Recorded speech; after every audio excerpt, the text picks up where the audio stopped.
Hello,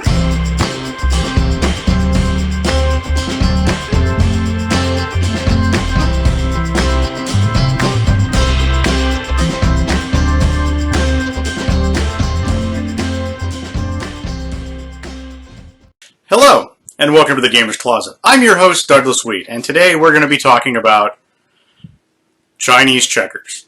Chinese checkers is a game that's currently in the public domain, printed by many game companies over the years. The edition I have here is printed by Milton Bradley in 2001. The game was originally created in 1892.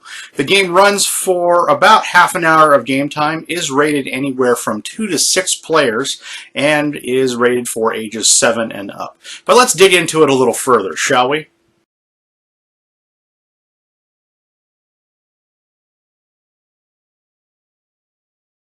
Chinese checkers is an abstract strategy game, originally known as Sternhalma, commonly known as Chinese checkers in the US, Canada, and the United Kingdom. It is a strategy game based of German origin, which can be played by 2, 3, 4, or 6 people, playing individually or with partners. The game is a modern and simplified variation of the game of Halma.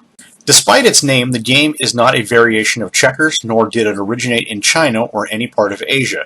The game was invented in Germany in 1892 under the name Sternhalma, as a variation of the older American game Halma. The Stern, German for star, refers to the board's star shape in contrast to the square board used in Halma. The name Chinese checkers originated in the United States as a marketing scheme by Bill and Jack Pressman in 1928. The Pressman's company game was originally called Hop Ching Checkers. The game was introduced to Chinese-speaking regions mostly by the Japanese. In Japan, the game is known as the diamond game. The object of the game is to be the first to move all of your marbles or pins across the board along the black lines to occupy the star point directly opposite your starting point. The game has been reprinted multiple times in multiple countries in multiple different editions, way too many to list here. This game currently is in the public domain. This game does come with multiple pieces. It comes with 60 marbles or pegs depending on which edition you have, and those come in red, yellow, black, white, green, and blue in denominations of 10, and it comes with a game board.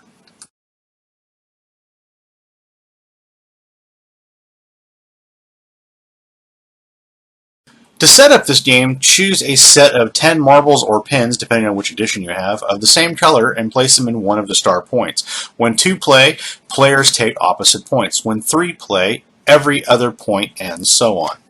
Choose a player to go first. On your turn, move any one of your marbles or pins by the movement rules, which I'll go over in just a moment.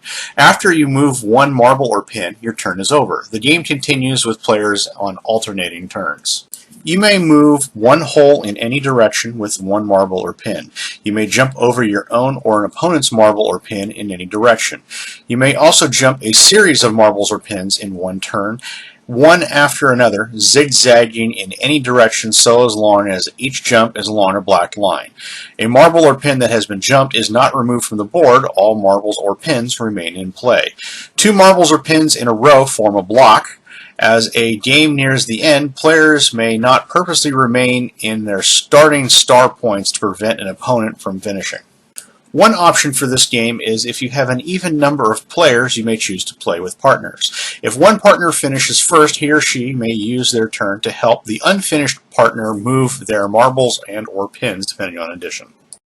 Well, this has been an overview of Chinese checkers. Chinese checkers is one of those games that's been around forever. It is, or well, it seems like it's been around forever. It's one of those games that you want to play on a rainy day with relatives. It's a good game to play with friends if you want to kill some time. It's just considered a classic game.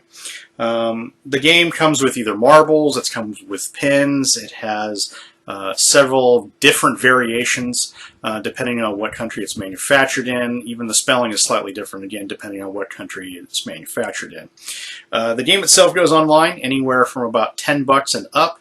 It is still in print today, again, from multiple game companies, so it kind of changes hands every few years to a new company. But like I said, the game is currently in the public domain, and I don't foresee that changing anytime soon. If you haven't played Chinese checkers, It is a pretty decent game. If you want to get into gaming, if you want to get your kids into gaming, it's a good starting place. The rules are very easy. It has nice colorful boards, so they always look nice. It's a good opportunity to teach younger people about marbles or how to handle pieces, how to deal with maneuvering and tactics, especially when you're jumping and trying to get to an overall goal. So it is a pretty decent game. If you haven't played it before, I would recommend playing it. But like I said, it's been around forever, so you shouldn't have any problems finding it at most retail stores, online, Amazon, eBay, just about anywhere. So like I said, if you haven't played Chinese checkers before, I would recommend playing this game. Well, that's it from us at the Gamer's Closet. We'd like to thank you for checking out our video on Chinese checkers from Milton Bradley, among many, many, many, many other game companies. If there's a game in the future you'd like us to review or go over, please put it in the comments below. Please hit subscribe so that way you can be the first to check out our future content. And as always, please have a great gaming day.